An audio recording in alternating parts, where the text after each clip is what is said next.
Welcome, welcome.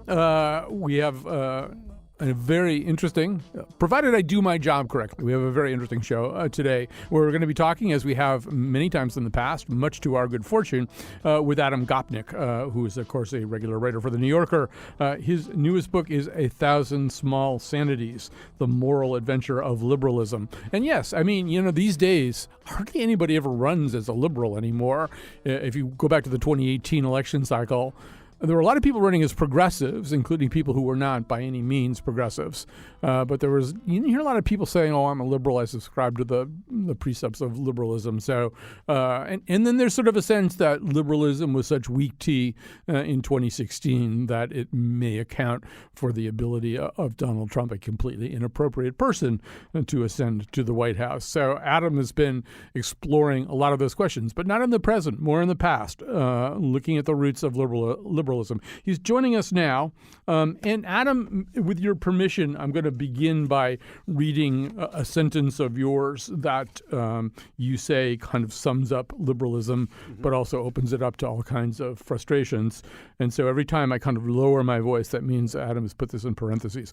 Liberalism is an evolving political practice that makes the case for the necessity and possibility of, imperfectly, egalitarian social reform and even greater, if not absolute, tolerance of human difference through reasoned and mostly unimpeded conversation, demonstration, and debate.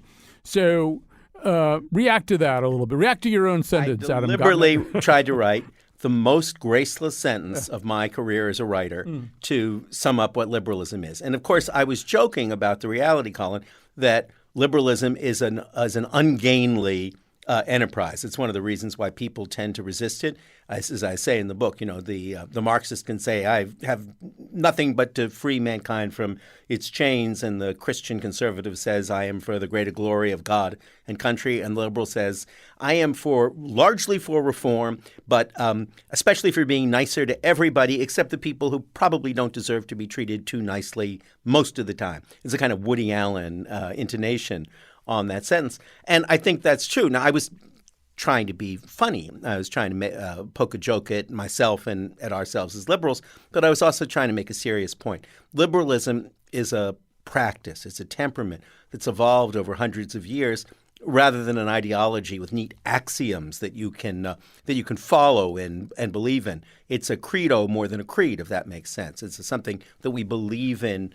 I put that the wrong way around. A creed more than a credo. It's a practice that we take in from the past rather than a set of beliefs that we try to enforce all the time. And this book, I've been writing about liberals and liberalism, liberal philosophers, liberal activists, liberal actors of every kind for 30 plus years at The New Yorker. And this book was my attempt to synthesize and even in a way summarize what I see as the crucial liberal principles. Right. First of all, I just want to say that this book is wonderfully written, but it also made me feel undereducated. And I mean, the breadth and depth of this book and the characters who run through it. And they're not it's not about Paul Wellstone, it's about John Stuart Mill and Chrissie Hynde, who, of course, always talked about in the same sentence, Bayard Rustin, Galileo and his father, a lute player who knew, Shakespeare, Montaigne, Frederick Law Olmsted, Hartford boy, holla. Great Hartford boy. Georgia Eliot, Philip Roth. So this is, you looked for inspiration among some of the historical thinkers who created the wellsprings of liberalism, but also you turn to the arts and the humanities an awful lot in order to find people who could articulate your theses. That's exactly right, Colin, because it seems to me liberalism, as I say, it is a temperament, and liberalism and humanism are deeply joined. And one of the points of this book is that humanism preceded liberalism, and humanism always will precede liberalism. Our desire, our movement towards compassion, our movement away from hierarchy, our sense that social sympathy with other people is enough to build a country around, to build a state around. Those are all humanistic impulses that are part of liberalism, but preceded. Humanism comes before liberalism. I say someplace, my daughter thought it was too neat a soundbite that social contacts precede the social contract. But it was my attempt to take an essayist license, exactly, and say, I'm not going to write you a philosophical treatise. I'm going to write you an essay about the great liberal spirits who have illuminated the world. And as you say, they include novelists like George Eliot, a painter like Manet, every bit as much as they include the philosophers you'll encounter in a political science class. You know, a lot of the impetus for this book seems to be a conversation or a series of conversations really between you and your daughter, or actually between you and both of your kids. But Olivia, is the key actor in. That's right. She's the one who's going to be demanding royalties. So, she's at the beginning of the book. She's at the end of the book, this conversation. And my sense is that post-2016, she, like a lot of young people, felt as though conventional liberalism, however you see that laid out, and I assume one of the obvious places was in the candidate representing the Democratic Party in that election, was insufficient somehow, insufficient to address the needs of society, insufficient to inspire generations in desperate need of inspiration, and ultimately unwilling to talk significantly about the redistribution of wealth, resources, access, education, the kinds of things that young people today think liberalism should be about. Yeah, absolutely. I mean, the real joke, though, Colin, I should add, is that Olivia, in the course of these 3 years, has moved decisively to my right as this all has happened, as she's been exposed, particularly to particular kind of vacuous kinds of academic leftism. But yes, that was where we started this conversation on the night of the election in November 2016, when I tried to take her out and reassure her and failed, as all fathers always will fail, as all parents fail.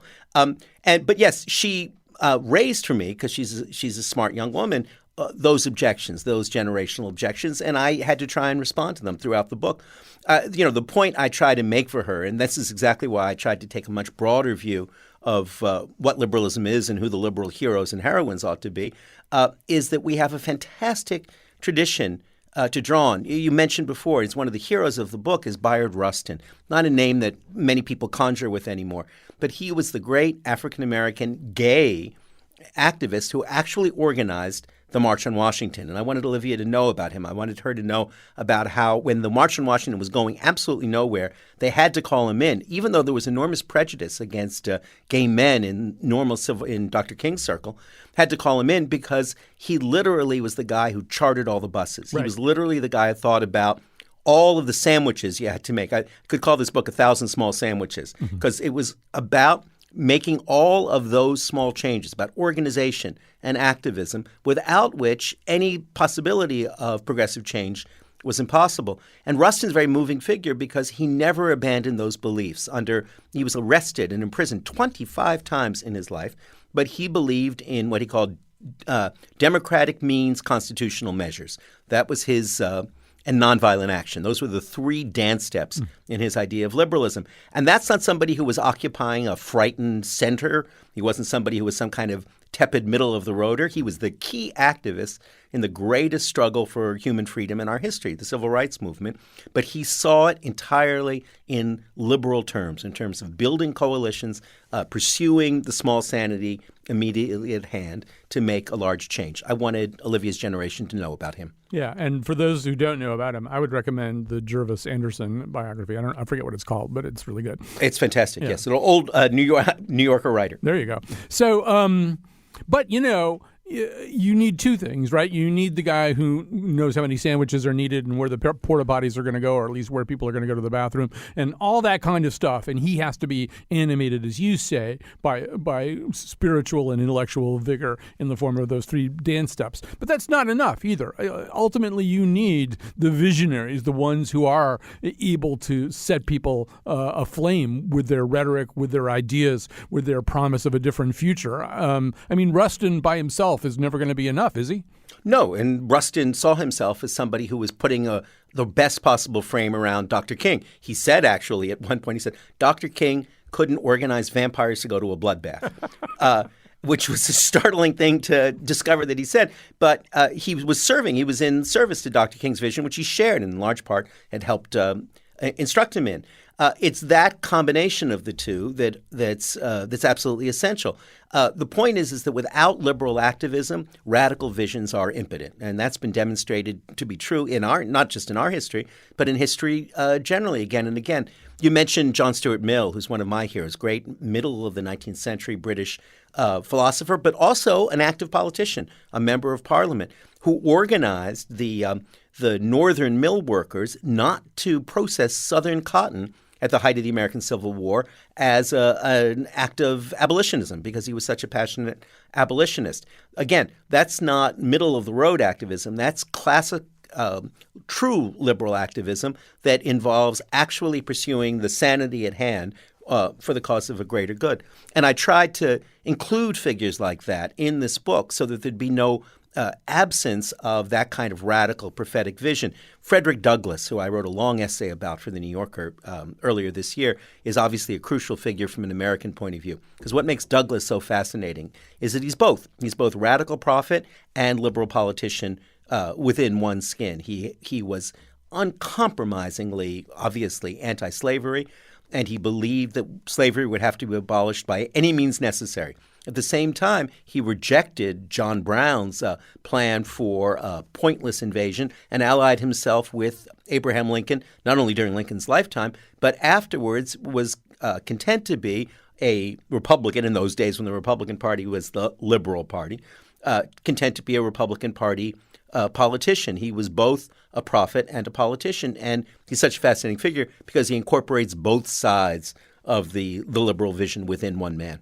Right. So, by the way, just back to Olivia for a second. There's no greater disservice to the American or international left than the activities of vacuous leftist professors like academia. It will send a smart left of center girl to the right very quickly. But I think it's true, and it's one of the things that I try and pursue as well in this book. I have, I hope, Colin, a sympathetic and charitable view of the right-wing critique of liberalism and a very sympathetic and, I hope, charitable view of the left-wing critique. But one of the points I try to make, and when I'm dealing with the left-wing critique, is that obsessing about issues of origins, what I call essentialism. It's a big term, but it just means habit of only evaluating somebody's arguments in terms of their origin. Who are they? What kind of person are they? Where do they fit on your intersectional grid? That's a very reactionary idea. It's an exasperatingly reactionary idea. It runs against the whole wave of modern liberalism, which is all about empowering people. It's about emancipating people from their assigned social roles and letting them find new social roles and identities. Although it's also, it may be wired into us too. You know, the social scientists who study political inclinations do experiments. These are like, Drew Weston kind of experiments where they'll take something that looks kind of ideologically neutral. Let's say some kind of policy about Lyme disease, and they'll tell 100 people that it comes from Nancy Pelosi and a different 100 people that it comes from Paul Ryan. And then people's reactions to it are completely conditioned on that place of origin. They have nothing to do because, in fact, we are already hardwired to do exactly what you're talking about. To be tribal. My favorite example of exactly that kind of research is where if you ask people who self-identify as conservatives to monitor their energy use in order to bring down their own costs, they'll turn it up if they believe that will annoy their liberal neighbors. They would rather get at the liberal neighbor than bring down their own energy prices. That's a crucial theme of this book, though, Colin. Identity always manages to be more important to us than utility. Identity is crucial, and so-called progressives, liberals like myself, underestimate the power of identity at our peril. And that's one of the things that happened in 2016. It's one of the ways we have to reform and amend liberalism, I think, is to be able exactly to understand that identity, human thirst for community, for national commonality will never go away. It's not something we can wish away. Right. And I mean, in your book, I hear distant, misty echoes of Thomas Frank's What's the Matter with Kansas, right? Mm-hmm. That notion that people who could benefit from liberalism in all the ways that you describe, as you say, every time you get a Social Security check or you vote while you're a woman or an African American or go to a gay wedding or like 100, we could come up with 100 different examples. You are essentially benefiting from the incremental gains of liberalism. But as Frank said, and others have articulated too, you go out to certain parts of the country and they don't see that, and they don't see that as the answer. They are operating under significant disadvantages and living with problems for which liberalism offers a solution, and they reject it. Now, help us understand that. Well, and here's where I would tend to differ with Frank, though I think that's a very impressive book, and with others who share his point of view. They're baffled by the inability of these, folks in the flyover country to see where their own economic interests are aligned. They ought to be progressives, yet they vote for Donald Trump. That's baffling. But I don't think it is baffling, because I think one of the things that you see historically is that, as I say someplace in the book, back in the 19th century, imperialism was the cosmopolitanism of the Cockneys in London. There's a deep attachment to the idea of national grandeur. And some of the most admirable politicians, political actors of modern times were people like Charles de Gaulle, or in another way, Churchill. I write a lot about de Gaulle in this book, who were able to make a politics of national grandeur that wasn't fascistic, that wasn't merely nationalist.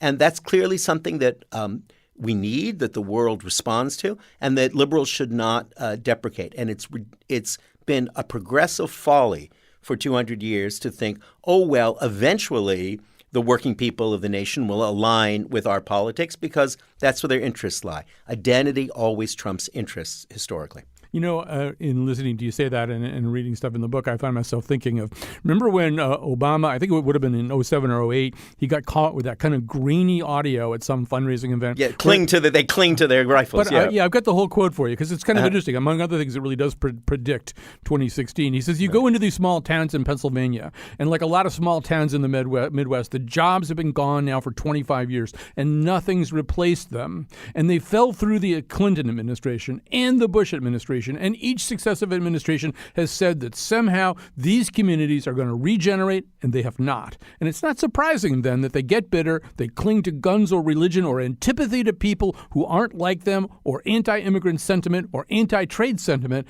as a way to explain their frustrations. Right. I'll just let you react. Yeah, as often happens, a gaffe is when a politician tells the truth and gets attacked for it. The real weakness there, I say, as a former editor, is in the verb choice, cling, right? Mm-hmm. If you make cling into love, I think it becomes much less offensive to those people. Cling is a verb that implies emotional weakness or neediness.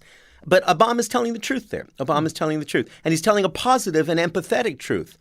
In fact, not at all a condescending truth. What he's saying is that you cannot be surprised that people who have been deprived of meaningful work or a sense of positive progress where they live and in their own communities will therefore turn to symbols of autonomy and independence and power, like the gun, like the flag, like Donald Trump, odd as that is, may seem to us, to find meaning, and that search for meaning should never be condescended to because it's deeply human. And I think that Obama was right about all of that. Now, the question is, what do you do about it? In other words, yes, it anticipates 2016, but that's not the only thing it can anticipate. And the work of politics is not to come up with rhetorical solutions saying you all should align with us because that's where your economic interests are. The real work of politics and of really good politicians is to be able to say, yes, I recognize your complaint. I recognize and I acknowledge your misery, but I can show you a better way than waving a flag or a red hat. That's hard work, and great politicians are there to do that work. Every liberal politician of any stature has always had to try and do that work, building a coalition among fundamentally unlike kinds. I give an example just to suggest how entrenched what we sometimes now call identity politics are in our history. There's a great memo that Clark Clifford, a presidential counselor, wrote for Harry Truman in 1947 saying, here's how you can win in 1948, even though everyone says you can't. And it just lists what were then called pressure groups and what you have to do to placate the farmers and the workers and the Jews and the Irish and what were then called the Negroes, and you put together a coalition that way. And that, I think, is the work of liberal politics. It's exactly why I say it's a temperament rather than an ideology. It's a practice rather than a set of fixed beliefs. We always have to try and build coalitions in which people's identities and their hunger for identity can be put to the uses of empathy and broadening compassion rather than simply to the practice of hate. So, that whole idea of the origin of an argument either damns or blesses it in the view of the person listening, it kind of gets into nomenclature, too. I always feel like a lot of liberal ideas, they're kind of like root canal. If people called it something else, they wouldn't be quite as scared of it. Root canal just sounds really scary. And so, we had that incredible moment where in polling, people rejected Obamacare but said they were in favor of the Affordable Care Act. Right. That the name of it was what was really important. So you take a thing like the Affordable Care Act, and I always say that people say that they don't like poetry, and then they hear like the Auden poem in Four Weddings and a Funeral or some Stop All the Clocks. Yeah, and people go, "That's great. What is that? Can I get a copy of that somewhere?" And that's been the case with healthcare reform, right? People who didn't want government meddling in healthcare now in polling overwhelmingly support the Affordable Care Act. But people like me who aren't as tolerant as incrementalism as you are, Adam, see the Affordable Care Act as essentially a failure. It didn't do enough, didn't have a public option, didn't blah, blah, blah, blah, blah. So I don't know, react to that. I mean, the Affordable Care Act, I would assume, is Gopnikism, writ large. No, actually it isn't. And let me, because I want to clarify that actually. I have been fighting on paper, which is the way I fight, for a Canadian model, national health insurance, for 30 years. I wrote my first piece about it in the New Yorker in the mid-'80s. I did a long debate with Malcolm Gladwell about the virtues of Canadian healthcare in 1999. So I'm on the Bernie Sanders side of this particular argument, having grown up in Canada. It makes sense.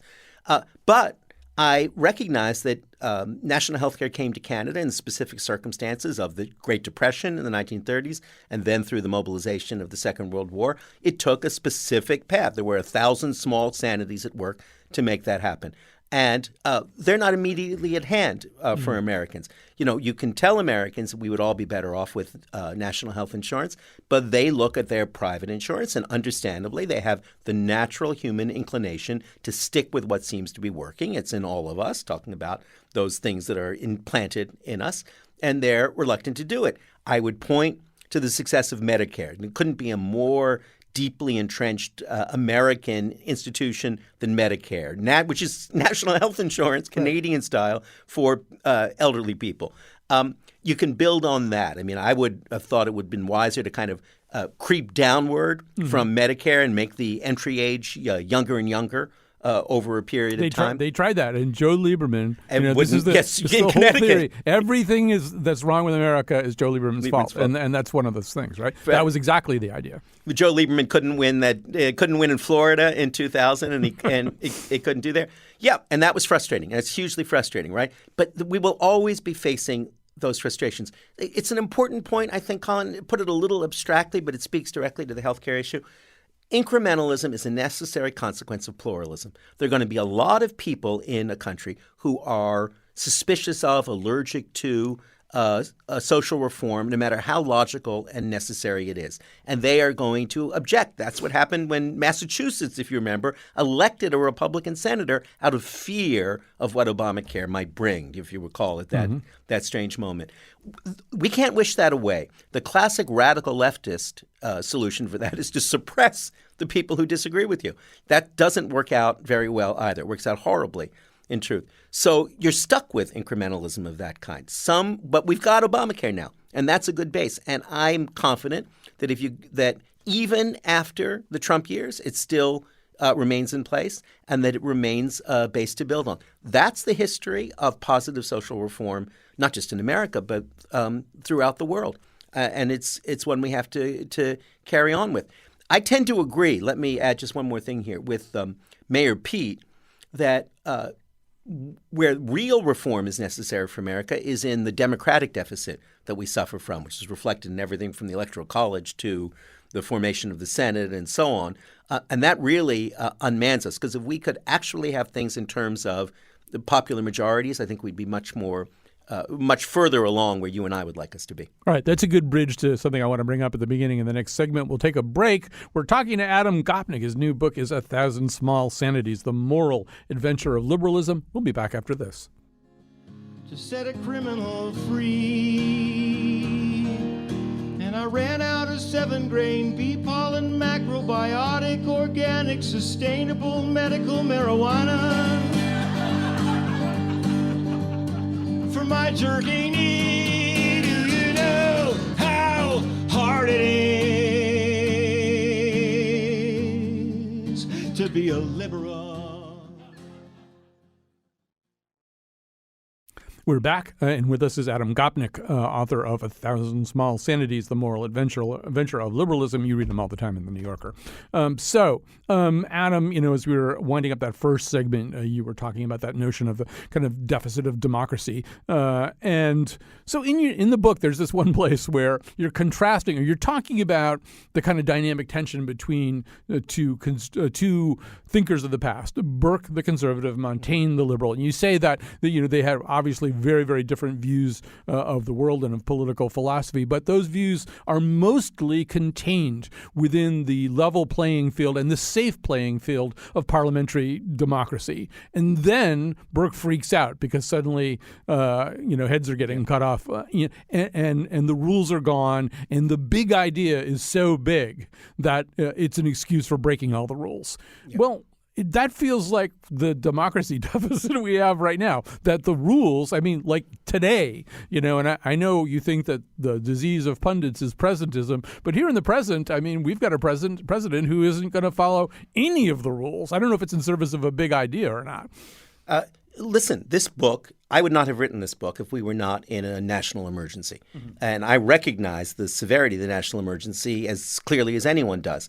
And I am the last thing in the world this book is about is, calm down, it'll all go away. But what I am trying to say here is, and I write all the time, as you know, in The New Yorker, about the national emergency, patting people over the head saying, pay attention, do not normalize things that will never be normal. Do not make acceptable things that are unacceptable, and so on. But I wanted in this book to ask another set of questions. Say, all right, what are the values we actually believe in? Mm-hmm. We can construct a mirror image of Trumpism, sort of progressive Trumpism, that is equally hysterical, equally intolerant, and equally ignorant of the best lessons of history. Or we can try to coalesce around values that liberal-minded people, and I include in this fight conservatives, what I think of as constitutional conservatives, who may not share our views on national health insurance, but who certainly share our views on the rule of law, or share our views on the necessity of liberal institutions like free press or freely functioning universities and so on. And those are the values that will be the ones that we can turn to in our resistance. I don't resist the word resistance, right? Mm-hmm. But as I wrote in a piece not long ago, resistance and resilience are parts of the same struggle seen at different moments. This book is about that resilience. What are the values we can turn to? Who are the heroes we can look at? Where can we find reasonable optimism for the future by looking at the past? That's what this book is about. Right. So then I'm wondering, and once again, I got to the sentence about but the disease of pundits is presentism, and I thought, well, I'm going to ask these questions anyway. I don't care. So in terms of the positive part of it, people are going to want the book, particularly people who believe in those things in that sentence, the tolerance of human difference through reasoned and unimpeded conversation, the egalitarian social reform. They're going to want to know if they can use this book as kind of a Rosetta Stone and hold it up next to, say, Joe Biden and say, well, is he those things? And do you see your argument as something that somebody can use to navigate 2019 and especially 2020? I hope so, Colin. I really do. I'm not a pundit and don't pretend to be one. I'm an essayist, and that's the point of view from which I write. And I'm the least prescient political person on earth. I get everything wrong always when I'm trying to make predictions. But I do hope that people can look at it and say, oh, right, these are values that we can believe in. These are values that we do believe in already, that we can coalesce around. And one of the lessons of that, I think, exactly, Colin, is that it's anti-messianic. In a certain level, and I really believe this, and this may sound like a perverse thing to say, it doesn't matter. One of the lessons of the history of liberal humanism and institutions is you don't need a genius. You don't need a perfect person to get you out of a mess. It's all of us together are going to get out of the mess. So I worry less about should it be Biden or Harris? Should it be Mayor Pete or Beto O'Rourke? And I think more about if all of these folks, to use an Obamaism, basically share that awkward, ungainly, rhetorically unshiny commitment to the values you just outlined, we'll be okay if we can manage that way. We shouldn't have liberals don't have utopian hopes for political change. They believe that real change happens through communities. They believe real change happens through the changing values. That's the way, one of my favorite examples, which I give in the book, is of gay marriage. Astonishing thing. Olivia and I, were watching the Kennedy-Nixon debates on YouTube from 1960. And it is unimaginable that anyone would have asked either of those men, what do you think about marriage for homosexuals? Now, aside from the fundamentalist extremes, that's an acquired social right, and we don't really even debate it very much anymore. And that happened very rapidly, but it happened after a long, long period of social and political gestation on the part of people who weren't in government. It moved its way and was ratified eventually. So I believe in that model of social change, and I believe in that model of politics. It means we don't have to have a messianic figure to achieve what we want to achieve. That's a good way of not endorsing anybody, but I hope that the function of this book would be to say to people, that's right, these are the values that we share, and those are values that we don't need a genius. We don't need another messiah to instantiate in our social life. We just need sanity. Well, not just sanity. I mean, that raises the question of how do values change? Why do values change? And I think that does rebound towards your argument about humanism and creative figures. I mean, why did our attitudes about gay marriage and homosexuality in general change? Well, it probably had less to do with political figures and more to do with cultural figures. It probably had more to do with Ellen DeGeneres than it did with Al Franken, or actually a bad example. He's both. He's an entertainer and a politician. But and similarly, I mean, Lincoln famously maybe called Harriet Beecher Stowe the little woman who started this whole thing. Yeah, right. But I think Stowe and Twain's creation of Jim, these probably have more power to alter attitudes about race. And Ellen DeGeneres has a greater ability to alter attitudes about sexual orientation than any political leader. I couldn't agree more. You cited an instance earlier in this conversation, W.H. Auden, right? Mm-hmm. One of the greatest, in my mind, the greatest English poet of the 20th century, homosexual. The poem he wrote was a poem of gay love, which then took a second life during the AIDS crisis through a very popular British romantic comedy. And absolutely, that's what 1,000 Small Sanities references. Every one of those little steps of Auden's World finding its way into British romantic comedy, being there as a salve during the AIDS crisis, that's the way real social and moral change happens.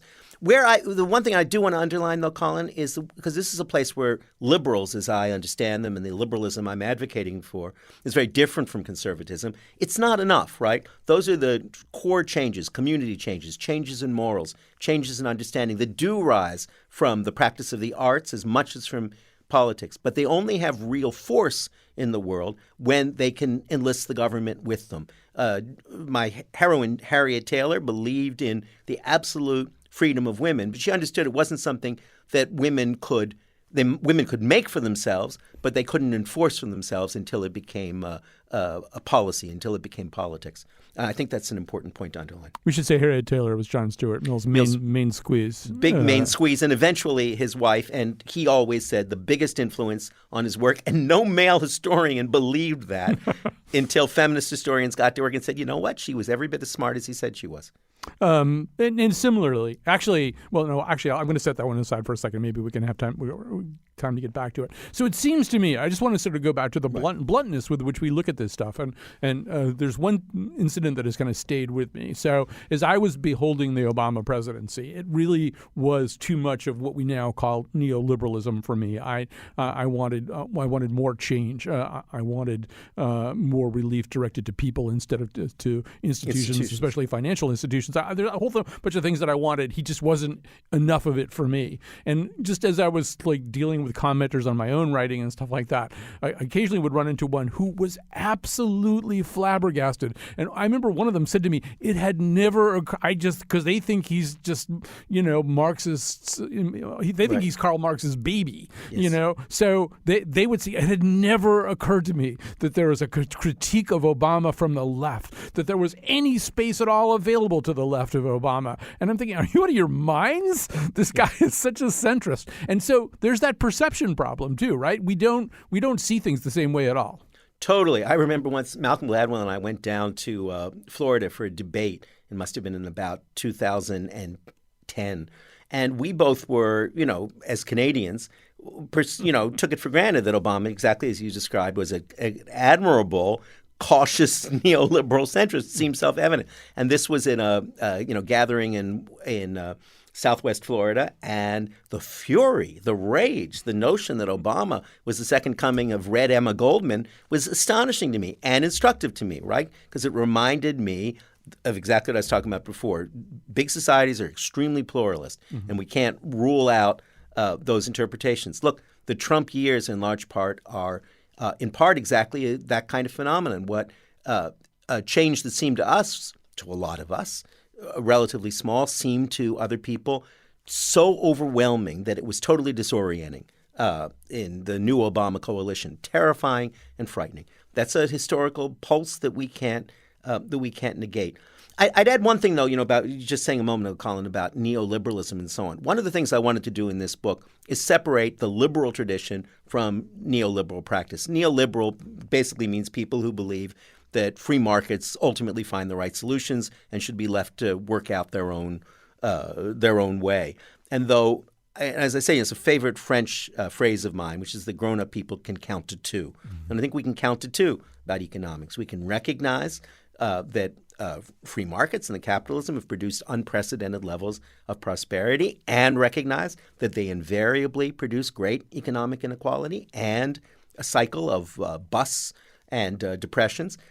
Both of those things we can hold at once. Liberalism doesn't demand any specific modality of economics, and I think it's a mistake to ask that it does. One of my heroes in the book is Adam Smith, which will surprise many people because they think of him as being the apostle of the narrowest kind of free market, and he was not.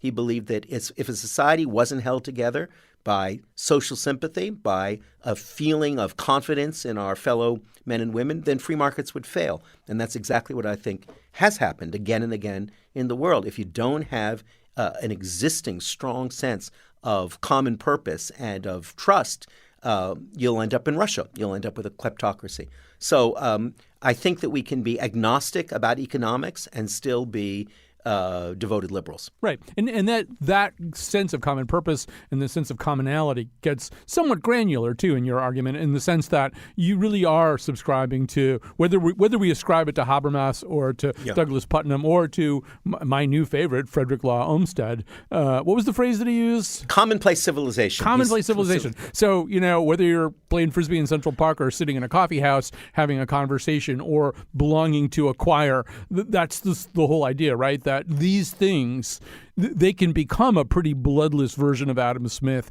if, in fact, we're not all talking to each other in ways, once again, that are not strictly political. Yeah, that's what all of those guys have in common. That's why Habermas celebrated, the great German sociologist Habermas celebrated the coffee house. He said that's where the Enlightenment was made, and it's why Frederick Law Olmsted wanted to build Central Park. He said those are the kinds of open places we need where people can intersect, where we can have commonplace civilization flourishing, and we can escape the inherited hierarchies and absolutisms that we come with.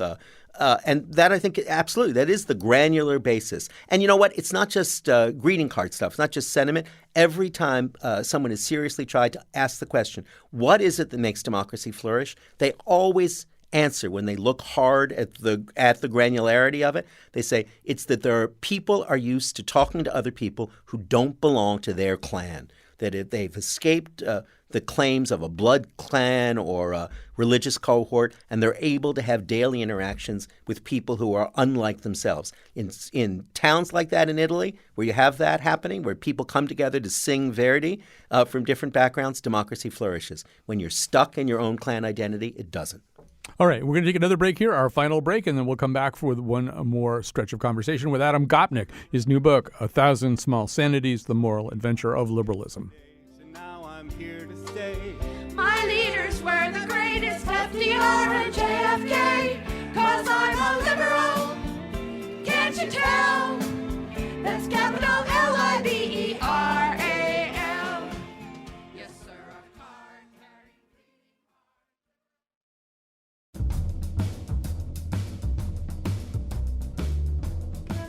The point is, liberalism should never be confused with pragmatism, socialism, nationalism, rationalism, nihilism, humanism, transhumanism, secular humanism, cynicalism, skepticism, monotheism, pessimism, or optimism.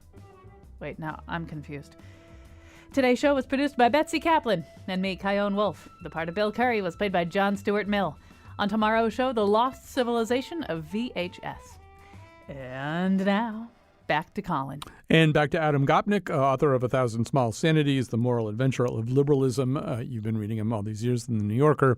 This is a new book. So one of the things, Adam, that I loved about this book, and the thing that is going to challenge me for a while, and that I really have to kind of think about and wrestle with, is the notion, and I hope I'm not misstating you, but that we look for kind of a single meaning out of everybody. So, I mean, you talk about how Voltaire gets blamed for a whole bunch of stuff, and then his enemy Rousseau gets blamed for the same things, and each one of them contains contradictions. At the end, you're with Philip Roth and talking about how Roth really does kind of articulate, a vision of ultimately returning to an American view of things, to an essentially, if not purely patriotic, at least a rooted in America viewpoint. Although if you think about American pastoral, it just couldn't end in a more bleak attitude towards being America. There must be some place better than this. This is horrible. So, but both things are there in Roth, and that's an interesting idea. And I think most of us, we tend to try to read everybody. We read political candidates. We read thinkers. We think, what is this person? And maybe that's a mistake. Yes, no, you've summed it up extremely well. We live within our contradictions. I begin the whole book with John Stuart Mill and Harriet Taylor having clandestine trysts by the rhinoceros cage at the London Zoo. And one of the very moving things about their love story is that she was married and couldn't leave her husband, wouldn't leave her husband, and they had to live within that contradiction. They had to reconcile that contradiction, and they did it, if not joyfully, they did it romantically, because they recognized that that's the nature of human existence. We are all, as Montaigne, the founder of what I think of as real modern liberalism, said, we are all double in ourselves so that we reject what we desire and we desire what we reject. So yes, I think that's one of the deep lessons that the liberal tradition I'm advocating for here has to point us, and we have to live within that contradiction. Now, that's not a prescription of complacency, I think, certainly not for me, Colin. It's a prescription of a certain kind of modesty, and it's a prescription of pluralism. It's a prescription about keeping our ears open to counter evidence. It's about being aware of all the things that we fail to remedy. One reason why liberals believe not just in the possibility of reform, but the necessity of reform is that we're already being made aware of cruelties, social cruelties, that we had not noticed before. Just look at what's happened when thinking about transgender things in the last few years. We had a shared social blind spot about that, which is being remedied now, and so on. So in our understanding of the inevitable and irrevocable contradiction buried within human nature, we have the possibility of having not just a double, but a broadly expansive vision. I wonder what you think about that when I'm going to actually read from an op-ed piece in the New York Times last year. Within just a few years, many liberals went from starting to talk about microaggressions to suggesting that it is racist even to question whether microaggressions are that important. Gender identity disorder was considered a form of mental illness until recently, but today, anyone hesitant about transgender women using the ladies' room is labeled a bigot. Liberals denounce cultural appropriation without, in many cases, doing the work of persuading people that there is anything wrong with, say, a teenager not of Chinese descent wearing a Chinese-style dress to prom or eating at a burrito cart run by two non-Latino women. I think there are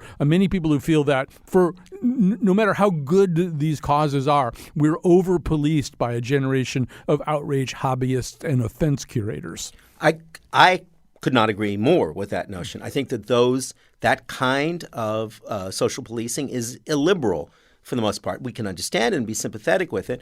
But look, cultural hybridism is the nature of culture. All cultures are hybrid. All human beings are hybrid. That speaks to the doubleness we were talking about before.